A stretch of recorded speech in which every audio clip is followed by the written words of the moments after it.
Hello everyone, आज हम करेंगे क्लास 10th की साइंस की वर्कशीट नंबर 15 जिसकी डेट 9 अगस्त 2021 है। और आज हम चैप्टर 1 में वियोजन अभिक्रिया के बारे में जानेंगे। इस वर्कशीट में हम वियोजन अभिक्रिया के बारे में जानेंगे। ये चैप्टर 1 से है। यहाँ डेफिनेशन दी गई है, जब कोई पदार्थ किसी अभिक्रिया के बाद दो या दो से अधिक उत्पाद प्रदान करता है तो उस अभिक्रिया को वियोजन अभिक्रिया कहते हैं। तो यहाँ हम एक उदाहरण लेते हैं, ठीक है। और यहाँ ए भी कोई पदार्थ है और अभिक्रिया होने के बाद वो ए, ठीक है, अभिक्रिया होने के बाद वो दो उत्पाद बनाता है। तो ये अभिकारक, ये उत्पाद, ठीक है।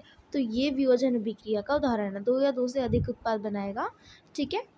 तो ये वियोजन अभिक्रिया का उदाहरण हो जाएगा। तो ऊर्जा के स्रोत के आधार पर वियोजन अभिक्रिया तीन प्रकार की होती है। पहला है ऊष्मीय वियोजन, दूसरा विद्युत वियोजन, तीसरा प्रकाशीय वियोजन। चलिए पहला जानते हैं, ऊष्मीय वियोजन। तो इसमें क्या होता है, इसमें अभिकारक का विघटन ऊष्मा के कारण होता है, इसलिए इसे ऊष्मीय वियोजन कहते हैं, ठीक है। तो यहाँ दिया गया है इसका उदाहरण कि 2Pb, ठीक है, लेड और एनो। पीबी का मतलब, पीबी जो है इसका मतलब होता है लेड, ठीक है। तो सूत्र याद होने चाहिए, NO3 से होता है नाइट्रेट। तो लेड नाइट्रेट हो गया ये वाला, ठीक है।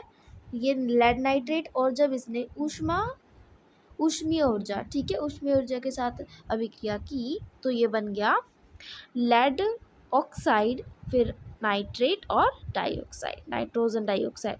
तो ये क्या बना, लेड ऑक्साइड नाइट्रोजन डाइऑक्साइड, ठीक है। तो ये इसका उदाहरण हो जाएगा। नेक्स्ट है यहाँ विद्युत वियोजन। जब जल से विद्युत धारा प्रवाहित की जाती है तो उस जल के अणुओं का विघटन हो जाता है और हाइड्रोजन व ऑक्सीजन प्राप्त होता है। इसी को विद्युत अपघटन कहते हैं, ठीक है। जैसे यहाँ दिया गया है, जल दिया गया है और विद्युत धारा से, ठीक है, विद्युत धारा प्रवाहित की जब यहाँ, तो क्या बना, ये हाइड्रोजन और ऑक्सीजन, ठीक है। एक पदार्थ था और उससे दो उत्पाद बन गए, ठीक है। नेक्स्ट है प्रकाशीय वियोजन। प्रकाशीय वियोजन सूर्य की उपस्थिति में होता है, इसलिए इसे प्रकाशीय वियोजन कहते हैं।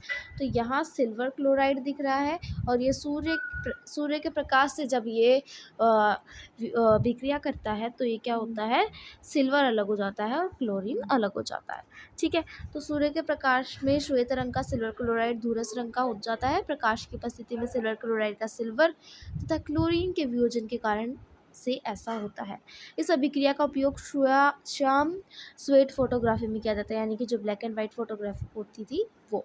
सिल्वर ब्रोमीन भी सिल्वर क्लोराइड की तरह प्रकाशीय वियोजित होता है, ठीक है। तो सिल्वर ब्रोमीन यहाँ इसका, और यहाँ सूर्य का प्रकाश, और ये सिल्वर और ब्रोमीन, ठीक है। तो ये दोनों इसके उदाहरण हो गए, ठीक है। इनमें से अगर कोई सा भी उदाहरण लिखना चाहे तो इसमें लिख सकते हैं, ठीक है। तो ये थी हमारी आज की साइंस वर्कशीट। चलिए इसके क्वेश्चन आंसर दिए गए हैं, इसमें टोटल 5 क्वेश्चन आंसर दिए गए हैं। पहला क्वेश्चन है कि वियोजन अभिक्रिया की परिभाषा लिखे, ठीक है। तो इसके आंसर देखते हैं। तो इसका आंसर ये रहा, वियोजन अभिक्रिया की परिभाषा यहाँ से यहाँ तक। तो ये आंसर नंबर 1, ठीक है। ये वियोजन अभिक्रिया की परिभाषा हो जाएगी। नेक्स्ट क्वेश्चन है, वियोजन अभिक्रिया के लिए ऊर्जा के किन मुख्य स्रोतों की आवश्यकता होती है। तो सेकंड क्वेश्चन का आंसर यहाँ से लिखेंगे कि ऊर्जा के स्रोत के आधार पर वियोजन अभिक्रिया 3 प्रकार की होती है और ये 3 मुख्य तरह की होती है। तो ये तीनों, ये सेकंड क्वेश्चन का आंसर हो जाएगा, ठीक है। और यहाँ से यहाँ तक ये फर्स्ट क्वेश्चन का आंसर, ठीक है। चलिए नेक्स्ट क्वेश्चन देखते हैं। नेक्स्ट है, वियोजन अभिक्रियाओं में अभिकारक को तोड़ने के लिए ऊष्मा, प्रकाश व विद्युत ऊर्जा की आवश्यकता होती है। प्रत्येक प्रकार की वियोजन अभिक्रिया, इसमें ऊष्मा, प्रकाश और विद्युत की आवश्यकता होती है के लिए एक एक रासायनिक अभिक्रिया का समीकरण लिखें।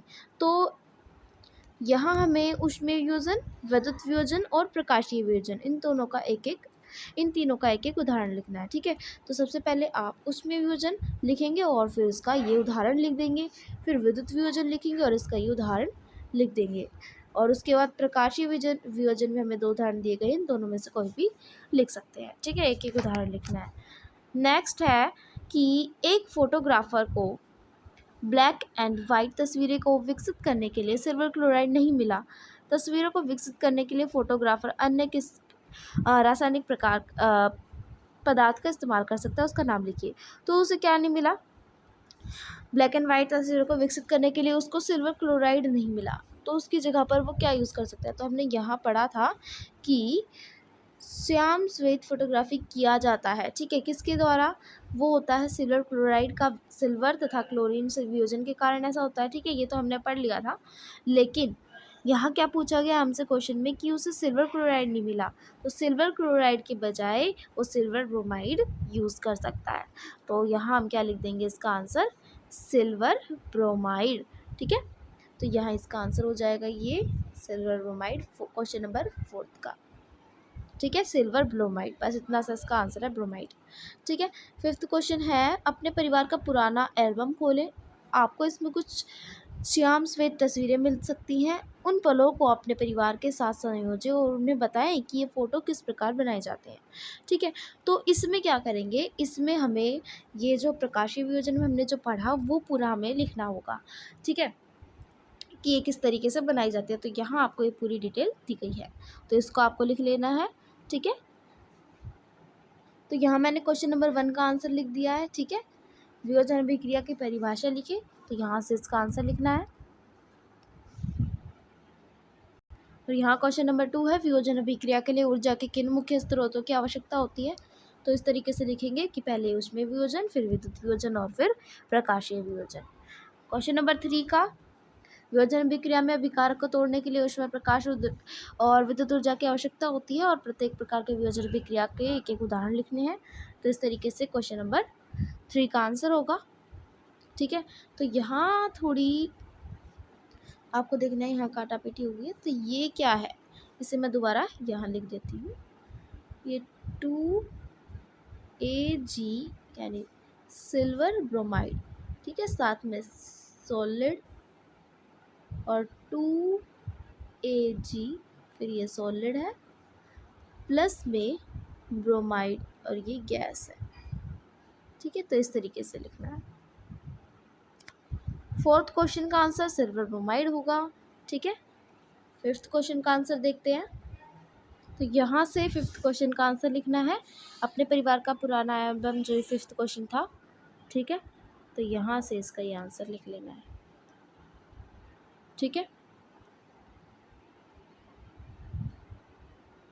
इस तरीके से इसका आंसर लिखना है। और 5th क्वेश्चन में अगर जो मैंने अभी दिखाया वो अगर लिखना चाहें तो वो भी लिख सकते हैं और ये भी लिख सकते हैं, ठीक है, ये भी कोई गलत नहीं है, ठीक है। तो उम्मीद करती हूँ आज की वर्कशीट समझ आई होगी। तो वीडियो को लाइक कीजिए, चैनल को सब्सक्राइब कीजिए ताकि आने वाली वीडियोस की नोटिफिकेशन मिलती रहे।